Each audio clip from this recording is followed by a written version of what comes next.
بسم الله الرحمن الرحيم. السلام عليكم ورحمة الله وبركاته.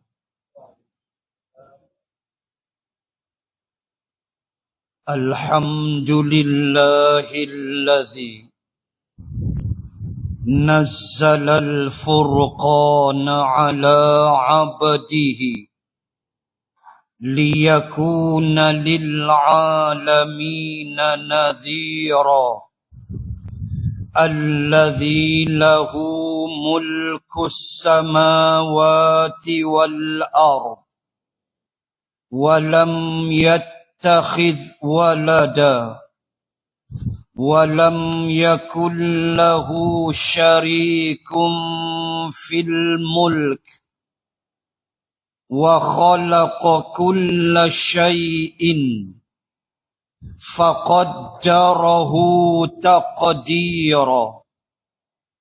أشهد أن لا إله إلا الله وحده لا شريك له، وأشهد أن سيدنا محمدا عبده ورسوله. اللهم صل وسلم على رسول الله وعلى آله وصحبه أجمعين. سبحانك لا علم لنا إلا ما علمتنا إنك أنت العليم الحكيم. بسم الله ما شاء الله، لا حول ولا قوة إلا بالله العلي العظيم. أما بعد. Muslimin dan muslimat rahimakumullah, sambung muka surat 215, tajuk yang baru, cinta, pangkat dan kedudukan. Satu lagi penyakit yang menyerang manusia. Dan kita akan baca bab ini untuk melihat apakah dia yang dibenarkan oleh syarak berhubung dengan harta, pangkat dan kedudukan, dan apakah pula yang ditegah oleh syarak berhubung dengan perkara ini. Cinta, harta, pangkat dan kedudukan menyebabkan seseorang berupaya untuk memperolehinya dengan berbagai cara, meskipun ianya bercanggah dengan nilai-nilai murni ajaran Islam. Itu yang mesti kita faham, bahaya daripada mencintai harta, kedudukan dan pangkat.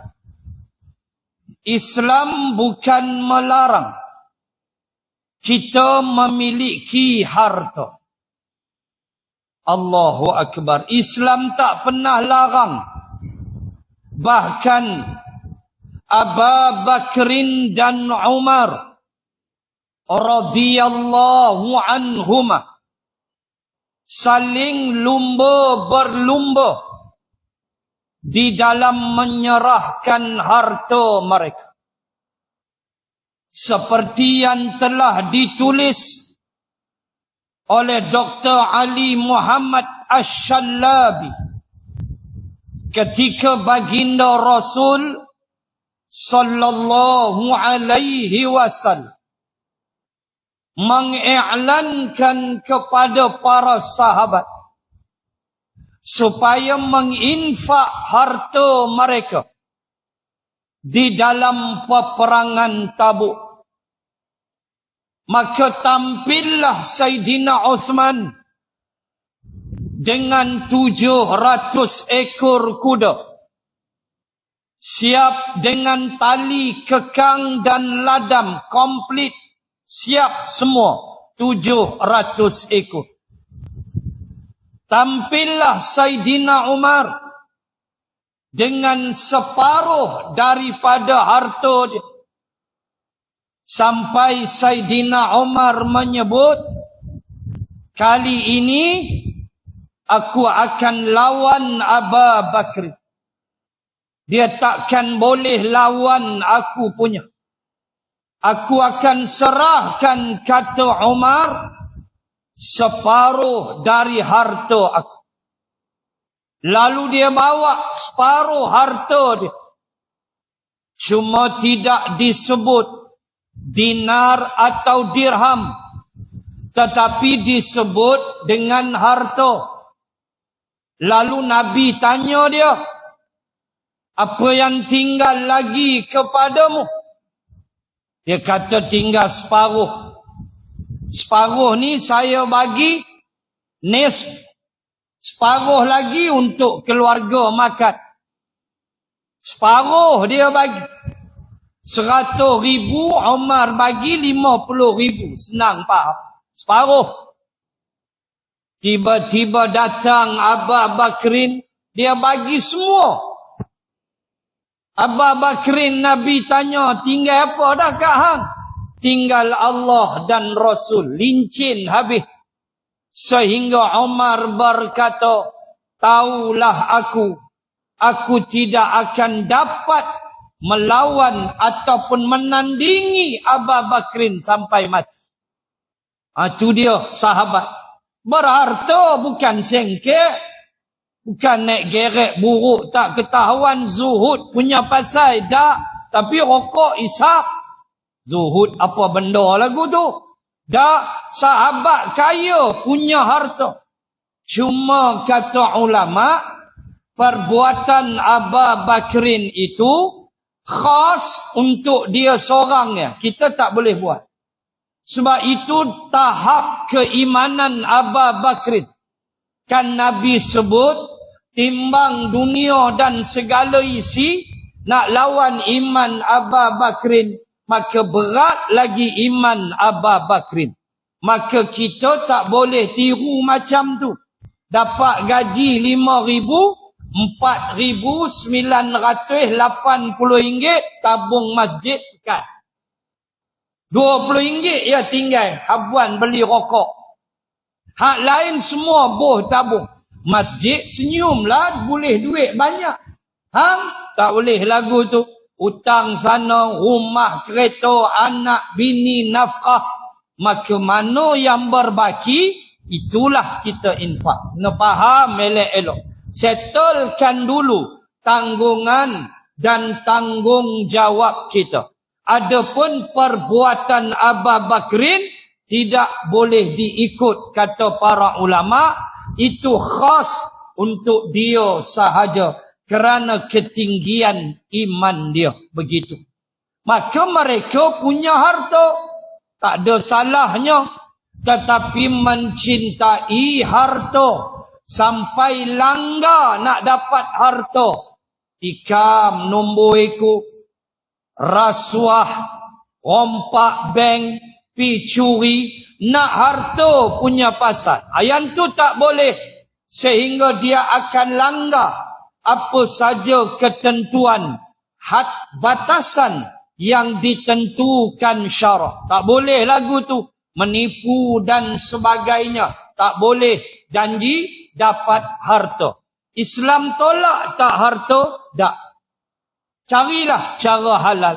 Ada bahagian kita fi sabilillah, tak banyak sikit ada habuan untuk jalan Allah, sehingga Nabi namakan dia perniagaan yang akan menyelamatkan kita daripada azab yang pedih, seperti yang Allah sebut di hujung surah Shaf, bila mana Allah kata, hal adullukum ala tijaratin tunjikum min azabin alim. Nak tak, kata Allah, aku tunjukkan padamu satu perniagaan yang bila kamu involve dalam perniagaan ini, kamu akan diselamatkan Allah dari azab yang pedih. Tu'minuna billahi wa rasulihi wa tujahiduna fi sabilillahi bi amwalikum wa anfusakum. Ni Allah ajar. Antaranya ialah kamu kena berjihad di jalan Allah bi amwalikum, dengan harta benda kamu. Kamu nampak jalan tu jalan Allah untuk meninggikan Islam, kamu kena bagi habuan. Tak banyak sikit. Maka itu adalah perniagaan yang menyelamatkan kita dari azab yang pedih. Maka nak tolak harta, tak boleh. Penting, perlu harta. Cuma jangan langgar kerana nak harta. Begitu juga pangkat dan kedudukan. Baginda Rasul sallallahu alaihi wasallam berhijrah ke Yathrib atau Madinah. Untuk apa? Untuk melaksanakan Islam, menjalankan dasar-dasar Allah, menjadi pemimpin, memimpin bumi Madinah, bumi yang berdaulat, ada kepimpinannya, ada misaqul Madinah, yakni perlembagaannya, ada rakyatnya, iaitulah Ansar, Muhajirin dan Yahudi. Ada semua komplit sebagai sebuah negara yang berdaulat. Di Makkah, Nabi tak ada kuasa, tak boleh buat apa. Abu Jahal berkuasa. Nabi tak boleh nak buat apa terhadap arak, judi, berhala. Bayangkan. Sebab itu Nabi menangguhkan kerja haji. Kenapa? Ini Nabi sebut sendiri. Kenapa Rasulullah buat haji selepas Fathul Makkah, dekat Nabi nak wafat? Sebab Nabi kata, aku tak mau tawaf buat haji berhala doa-doa lagi. Itu yang Nabi pergi haji selepas Fathul Makkah. Ketika berhala sudah habis, dihancurkan, baru Nabi perform haji. Sebab berhala duk penuh banyak. Maka Nabi tak boleh buat apa. Sehinggalah Fathul Makkah. 8 hijrah baru selesai elok. Kuasa, kedudukan, penting. Ya. Tapi ambillah cara baik. Kalau kita Malaysia, cara demokrasi, mengundi, pilihan raya dan sebagainya. Ambillah cara elok. Menang, kuasalah. Kalah, isap je lah rokok. Duklah diam-diam, tunggulah 5 tahun lagi, berkempen pula. Macam itulah kitanya. Tak ada hal, bukan buat benda yang merosakkan akidah, melanggar syariat dan sebagainya. Hak tu tak betul. Pentingnya kedudukan, pentingnya pangkat untuk menjaga Islam. Itu yang penting. Maka Nabi hijrah untuk itu. Selepas Nabi hijrah, turunlah surah-surah Madaniyah yang menyusun hidup. Haram arak, haram judi, hubungan antara bukan Islam, semua turun yang diajar oleh Allah kepada Nabi setelah Nabi punya kuasa. Ini penting. Ambil, buat cara elok. Maka tidak dibenarkan kerana terlalu cinta kepada harta dan kedudukan, kita pegang teori Machiavelli. Tak boleh. Seorang Itali yang menulis dalam bukunya The Prince, suatu istilah yang biasa tuan-tuan muslimat dengar, the end justify the means. Tuan-tuan boleh beli buku dia, ada di kedai. Buku yang bertajuk The Prince, tulisan Machiavelli. Dalam tu tuan-tuan akan jumpa buku dalam bahasa Inggeris. Tuan-tuan akan jumpa suatu kaedah yang diletakkan oleh Machiavelli, iaitulah the end justify the means, atau bahasa Melayunya tujuan menghalalkan cara. Tujuan nak harta, cara mana lantaklah. Rompak, curi, rasuah, judi, tak boleh. Sebab Islam ada kira dosa pahala. Tak boleh. Islam dia agama tegas. Dia ada dosa, dia ada pahala. Dia ada perkiraan di bumi mahsyar. Kamu nak kuasa, kamu langgar ikut suka hati kamu, tak boleh. The end justify the means, haram di dalam Islam. Tak boleh. Berdosa kamu. Maka orang yang gila kuasa, gila harta, inilah yang mereka akan buat. Langgar janji, capai cita-cita dan tujuan mereka. Seperti yang diterangkan oleh Nabi sallallahu alaihi wasallam, yang bermaksud perumpamaan seseorang yang haus harta dan kekuasaan adalah lebih berbahaya terhadap agamanya daripada 2 ekor serigala yang sedang kelaparan terhadap ternakan kambing. Nabi bagi ingat bagaimana bahayanya kambing ni. 2 ekor serigala yang sedang lapar menghadapi kambing. Tentulah kambing dalam suasana bahaya, sebab bakal diterkam oleh 2 ekor serigala ini. Maka Nabi kata lebih bahaya daripada dahsyatnya bahaya tu, lebih dahsyat, iaitulah kepada mereka yang gila harta dan gila kedudukan. Lebih bahaya mereka terhadap agama daripada kambing yang bakal dibaham oleh 2 ekor serigala itu. Sebab itu kita mesti ingat, hidup ada peraturan. Tak boleh rempuh sesuka hati. Walaupun peraturan tu mungkin tidak wajib, sunat aja. Contoh, kita masuk ke dalam masjid. Ada tak peraturan? Ada. Berdosa tak tuan-tuan muslimat kalau masuk tadi tak baca doa? Allahumma ftah li abwaba rahmatik. Berdosa tak? Tak. Tak dapat pahala je lah. Masuk baca dengan doa itu. Keluar sat lagi lain pula. Allahumma inna as'aluka min fadlik. Berdosa tak kalau tak baca? Tak. Tetapi nak sebut ada peraturannya. Bukan boleh kita buat sesuka hati. Kita mengundi hari Sabtu lepas. Ada tak peraturan? Ada. Walaupun kita dah set dah dalam minda calon yang kita nak pangkah. Tetapi ada peraturan. Bukan boleh main rempuh, pergi suka hati. Setakat kita berjalan 2 langkah, lepas tu batuk 16 kali, saluran 1. Kan, dia kena ikut saluran dia.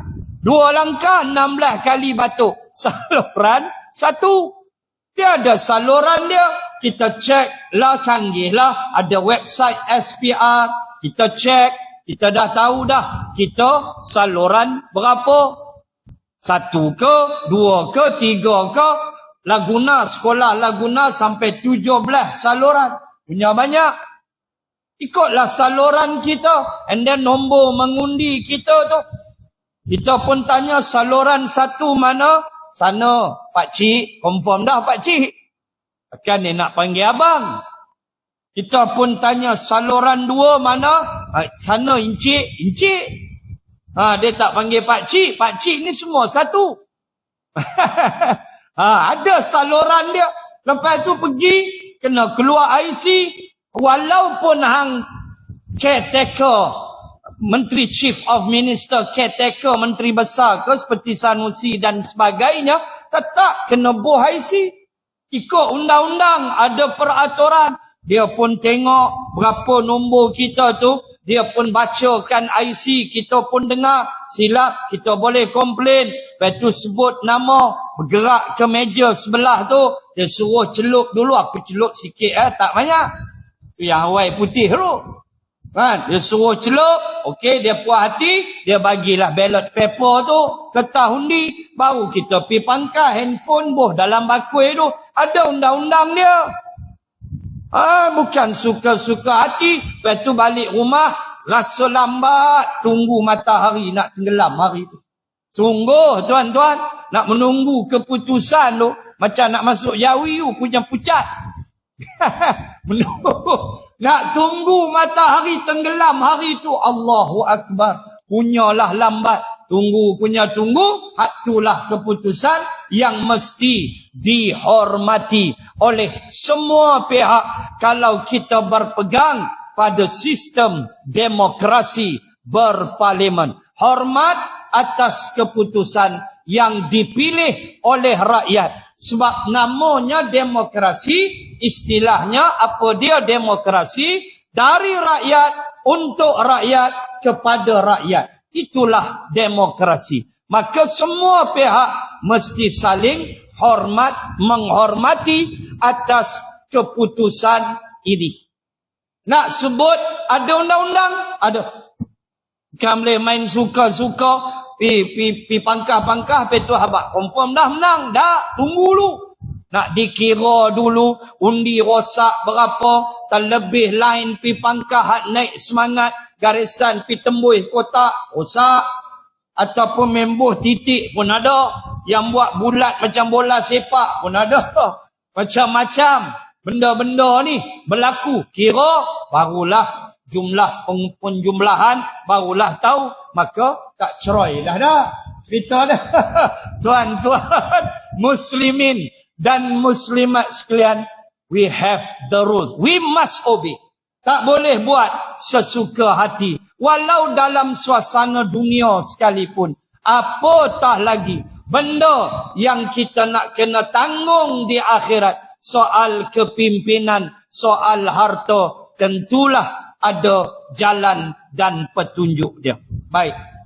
Sifat ingin memiliki sesuatu adalah satu sifat yang diperlukan oleh seseorang insan. Namun hendaklah ianya mengikut qadar yang diperlukan dan berpatutan. Almarhum Al-Qaradawi menyebut bahawa di antara sifat saya, tuan-tuan muslimat, selaginya manusia, apa sifat kita? Kita ingin memiliki sesuatu. Itu sifat biasa bagi manusia. Orang yang bertanding pilihan raya, nak tak menang. Mana boleh tak nak? Mesti dia nak menang. Sebab itu dia masuk bertanding. Mana ada kata suka-suka aja, seronok tengok orang kempen, ceramah ramai, rokok free, nasi free. Dah, dia mesti kata saya nak menang. Itu sifat manusia untuk memiliki sesuatu. Dapat tak dapat, tu kerja Allah. Tu kerja Allah. Hang menang ke hang kalah, Allah yang menentukan. Tetapi sifat manusia, dia mesti nak sesuatu. Tu sifat. Memiliki sesuatu. Kita tak boleh elak sifat itu. Tetapi kata Qaradawi, mestilah ikut apa yang dinyatakan, iaitulah qadar yang diperlukan dan berpatutan. Maksudnya kita dah sebut tadi, tak boleh langgar sesuka hati. Tetapi apabila keinginan tersebut telah berlebihan dan melampaui batas kewajaran, maka ia akan berperanan sebagai salah sebuah unsur perosak yang merugikan, laksana 2 ekor serigala yang sedang kelaparan terhadap ternakan kambing yang ditinggalkan tuannya. Itu kita dah sebut tadi.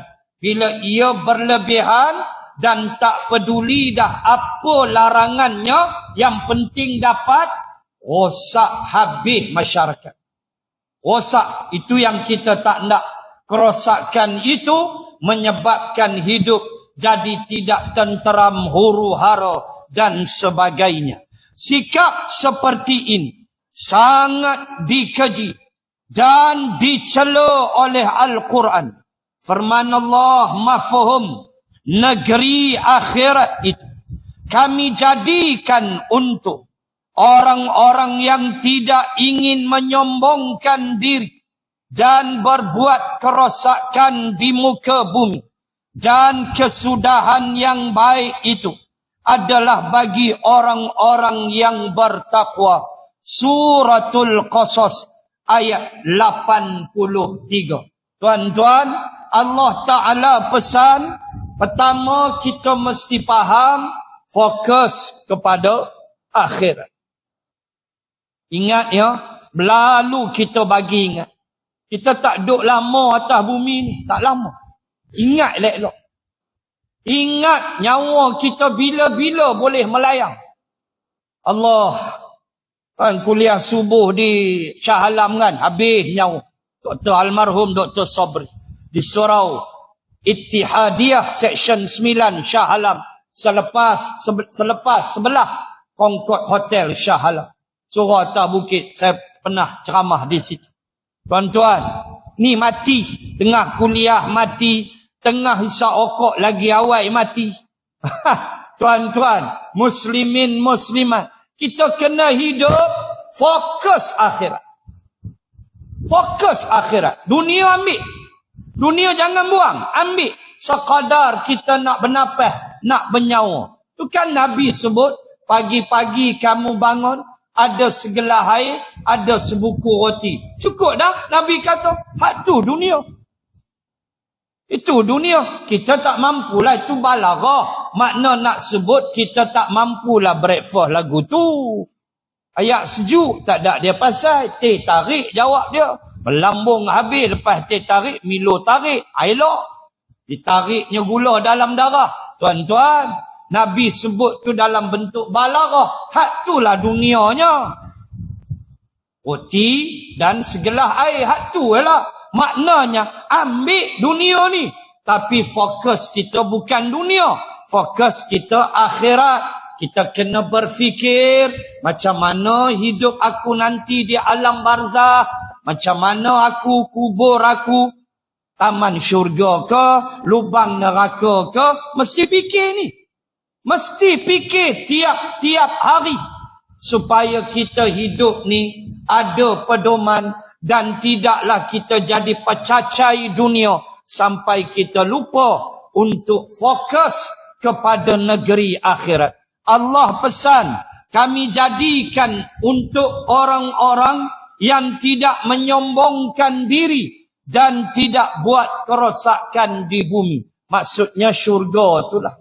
Syurga Allah sediakan untuk orang yang tidak sombong dan tidak melakukan kerosakan di atas muka bumi disebabkan perbuatan jahat dia habis hancur manusia. Sebab itu mesti ditegur. Sebab itu mesti diadakan satu bentuk perlawanan yang Allah sebut, walaula daf'ullahin nasa ba'dhum bi ba'din la fasadatil ard walakinnallaha dzu fadlin 'alal 'alamin. Hujung nak habis juzuk 2 Al-Baqarah. 1-2 ayat lagi nak masuk juzuk 3. Allah kata, walaula daf'ullahin nasa ba'dhum bi ba'din. Kalaulah kami tidak menjadikan sebahagian manusia menolak sebahagian manusia yang lain. Buka tafsir. Apa maksud tolak menolak? Maksudnya, bila ada orang buat kebatilan, bangkitlah satu puak di atas kebenaran, menolak kebatilan. Ini Allah ajar. Ini Allah ajar. Bila ada orang yang buat jahat, mesti ada satu pula yang naik, yang menentang kebatilan itu. Allah kata aku buat begitu. Dan kalau aku tak buat begitu, la fasadatil ard. Hancur bumi ni. Hancur bumi. Buka tafsir. Apa makna? Orang yang buat jahat, orang yang bermaharaja lelo dengan kefasikan dia, orang yang reti diam, tak kata apa. Hancur bumi disebabkan kejahatan dia, tidak ditegur oleh satu pihak. Tu Allah ajar. Ni bukan cerita pecah belah apa dah. Ni cerita bila ada kejahatan mesti dilawan. Sebab Allah suruh. Kalau tak buat begitu, la fasadatil ard. Hancur bumi. Iaitulah orang-orang yang bermaksiat, yang mungkar, yang fasik, akan bermaharaja lela. Orang yang tahu diam. Di masjid, balik masjid, isyak okok, tidak. Apa pun tak buat. Tak boleh. Mesti tegur, bercakap, dan pilihan raya salah satu teguran melalui sistem demokrasi. Begitu. Allahu Akbar. Kena faham. Jangan bagi bumi rosak dengan tangan puak-puak yang fasad. Wajib ditegur akan kejahatan mereka. Tidakkah itu yang Nabi sebut? Tolonglah orang yang kena zalim dan tolonglah orang yang buat zalim. Lalu sahabat tanya, hak kena zalim kami tahulah nak tolong. Ni yang buat zalim macam mana? Nabi kata, engkau tolonglah, hentikan kezaliman dia. Itulah cara engkau tolong dia, dengan engkau menghentikan kezaliman dia. Ini dia duduk. Jangan kita buat tak kisah perkara-perkara seperti ini. Baik. Cinta kepada pangkat dan kedudukan, serta keinginan untuk menjadi orang terpandang telah banyak menimbulkan bencana dan kerosakan dunia dan akhirat. Itulah, tak tahu kita nak cakap. Kadang-kadang nama tak naik jadi calon mula. Tak naik jadi calon, buat press conference, naik angin. Itulah. Sedangkan ia merupakan satu benda yang cukup besar, bebanan yang bakal dipikul yang terlalu besar.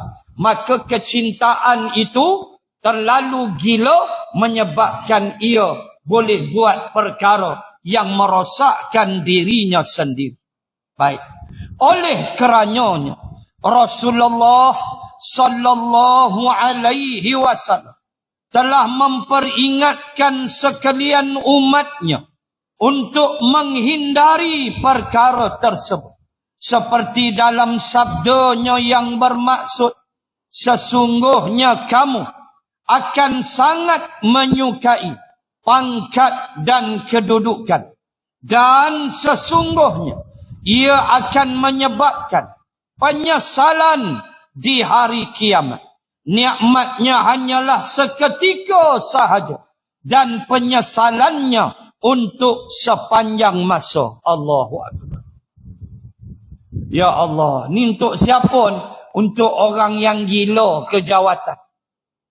Gila hati dia tu memang dia ndak jawatan, dia ndak kedudukan.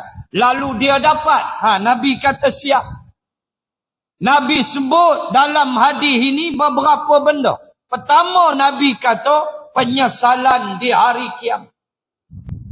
Dalam hadis yang lain, di antara golongan yang paling berat disoal ialah pemimpin. Jangan cari pasal. Menyesal tak sudah. Kalau kita dipilih, tu cerita lain. Diamanahkan. Kalau dalam sistem demokrasi kita, adanya parti-parti politik. Kepimpinan parti mengamanahkan. Tu cerita lain. Ini lobby, ini buat macam-macam. Lepas tu serang kawan tu buat fitnah dan sebagainya. Sebab dia nak naik. Inilah kau akan dapat. Penyesalan di hari kiamat, kata Nabi. Nikmatnya hanyalah sekejap. Lama mana hang nak digelar yang berhormat? 5 tahun. Lepas tu, bila raya silat-silat bungkui. Yang hak gila babi ni lah. Hak yang ingin pangkat kedudukan ni. Lama mananya? Nikmat dia sekejap. Orang hormat, yang berhormat. Mah. Jalan pun tonggek pungkok. Cakap pun orang putih lalu. Salam pun ada style. Dulu salam tak ada hal. Lah salam ujung ada style. Muka tu lain macam punya garang. Hak tu kalau kita jumpa boh penampak kat dia. Boh penampak kat dia. Jangan duk belagak. Sebab sesungguhnya ia adalah satu bentuk amanah yang cukup besar. Dan penyesalan dia di negeri akhirat. Nikmat dia sat aja. Jangan ingat lama. Nikmat hanya sekejap. Dan Nabi sebut penyesalan dia sepanjang masa. Sebab itulah kita peringatkan. Secara ikhlas tulus hati. Kita peringatkan. Kepada yang menang. Kepada yang telah menang. Memerintah negeri. Dan kepada yang kalah. Tetapi masih memerintah negerinya. Kita peringatkan. Firman Allah subhanahu wa ta'ala. Ya ayyuhalladzina amanu kunu qawwamina lillahi syuhada'a bil qist wa la yajrimannakum syana'anu qawmin ala alla ta'dilu i'dilu huwa aqrabu littaqwa wattaqullah innallaha khabirum bima ta'malu. Seikhlas hati, datang dari hati yang ikhlas ini, mengingatkan semua kepada pemimpin-pemimpin. Saya ulang balik, sama ada yang menang memimpin negeri atau yang kalah tetapi masih menjadi pemimpin negeri itu. Kita ingatkan dengan firman Allah pada ayat 8 Suratul Maidah. Ikhlas kita sebut tiada kepentingan apa-apa. Allah Ta'ala sebut, wahai orang-orang yang beriman, jadilah kamu orang yang menegakkan keadilan dan menegakkan kebenaran. Yang pertama, kunu qawwamina lillahi syuhada'a bil qist. Yang pertama. Yang kedua, ini paling penting kita pesan. Wala yajrimannakum syana'anu qawmin ala alla ta'dilu. I'dilu huwa aqrabu littaqwa. Ikhlas kita pesan untuk semua. Kata Allah, janganlah disebabkan kebencian kamu kepada suatu kaum menyebabkan kamu tidak berlaku adil. I'dilu. Allah kata fi'il amar, kata suruh, kata perintah. Allah kata i'dilu. Berlaku adillah. Walaupun kamu tak suka orang itu. Walaupun kamu benci orang itu. Walaupun kamu berlainan ideologi politik dengan orang itu. Tetapi kalau itu hak dia, kamu mesti tunaikan. Kalau itu hak negeri itu, kamu mesti bagi. Ingat, akhirat menanti. Ini kita pesan semua pihak. Bila raya habis dah, kita pesan dengan ini. 8 Al-Ma'idah. Jangan buat zalim. Allah Ta'ala pesan, i'dilu, berlaku adillah. Allah pesan, walaupun orang itu kamu benci, kamu tak suka. Kamu kalah, dia menang. Mana kamu tak sukalah sebab dia menang, kamu kalah. Ini Allah pesan. walaupun orang itu kamu tidak suka. Allah kata i'dilu, berlaku adillah. Apa hak dia bagi. Jangan kita bertindak melanggar hak dia, kerana Allah kata menegakkan keadilan, berlaku adil itu aqrabu littaqwa, hampir kepada takwa. Lalu Allah kata wattaqullah, takutlah kamu kepada Allah. Tuan-tuan, muslimin muslimat, kita pesan secara umum. Semuanya yang menang di 3 negeri, yang kalah di 3 negeri tapi masih memerintah, walaupun kalah beberapa kerusi tapi masih memerintah. Ini yang kita pesan, ikhlas hati kita. Ayat 8 suratul Maidah. Jangan buat zalim pada orang, walaupun orang itu kita tidak suka. Siapa pesan? Allah. Ingat, pemimpin, besarnya tanggungjawab kamu. Ingat, wahai pemimpin, kamu akan lebih berat ditanya pada hari kiamat. Sekiranya kamu merampas hak orang lain tanpa alasan, kamu nak jawab apa dengan Allah Subhanahu wa ta'ala? Sedangkan Allah menurunkan perintahnya untuk kita berlaku adil, bersikap adil, walaupun orang itu kita tak suka, kita benci. 8 Al-Maidah. Jadikanlah pedoman, wahai pemimpin-pemimpin negeri dan pemimpin-pemimpin di pihak negara yang luas. Muslimin dan muslimat sekalian, ini perkara yang bukan main-main. Benda yang akan dicatat oleh Allah Subhanahu wa ta'ala. Perkara yang akan kita lihat nanti pada hari kiamat. Dan ingat hadis Al-Bukhari, mana-mana pemimpin yang menipu rakyatnya, maka haram bau syurga ke atasnya. Jaga. Jangan kita sedap dengan benda-benda ini. Ada kuasa, ada jawatan, itu semua beban, amanah yang kita nak jawab dengan Allah. Tara jadi suami dalam rumah pun pening dah kita. Jadi ketua keluarga pun pening. Anak 8, 4 okey, 4 Power Ranger. Pening. 4 Power Ranger, 4 lagi okey. Serabut dah kepala, baru 8. Ni nak jaga satu negeri. Ni nak jaga satu Malaysia. Satu negara. Ingat pesan Allah. Ayat 8 suratul Maidah. Supaya kita ada adab. Supaya kita faham. Walaupun orang itu kita benci. Tapi kalau itu hak dia, berlaku adil bagi.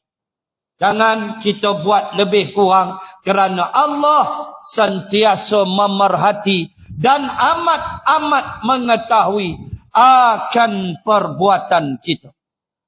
Baik. Next. Muka surat sebelah tu, dia masuk tajuk yang baru sebenarnya. Yang ni habis dah. Cinta, kedudukan dan pangkat, selesai. So muka surat sebelah, 216 kita baca pada bulan yang akan datang, insya-Allah. Itu adalah tajuk baru, bab putus asa dari rahmat Allah. Itu tajuk baru tu. Cuma dia tidak letak tajuk dia di situ. Bila kita tengok, memang merupakan tajuk baru yang akan kita bahas pada bulan yang akan datang, insya-Allah. Kesimpulan pada malam ini, ambillah harta elok cara baik. Carilah harta cara yang dihalalkan syarak. Ambillah pangkat, ambillah kedudukan, tapi jaga Islam. Bukan sekadar jaga rakyat, tetapi menjaga Islam, memberi keadilan kepada rakyat seperti yang Rasulullah buat di Madinah. Bacalah sirah, tengoklah Nabi 10 tahun Nabi di Madinah, bagaimana sikap adil Rasulullah sallallahu alaihi wasallam terhadap rakyatnya, walaupun Yahudi yang menjadi penduduk negeri Madinah. Semoga Allah merahmati bumi Malaysia yang kita cintai ini, dan kita pesan sekali lagi, supaya semua pihak menghormati keputusan pilihan rakyat ini, supaya kita hidup tenang, damai, tenteram, bekerja macam biasa, dan 5 tahun lagi kita berlawan balik. Ini benda biasa di dalam sistem demokrasi. Jangan berlaku zalim. Jangan berlagak seperti kita ini punya segala-galanya. Jangan. Kita hidup tak lama, kita mati nanti jumpa Allah. Allah akan khabirum bima ta'malun. Allah akan bongkar, beritahu apa yang telah kita lakukan.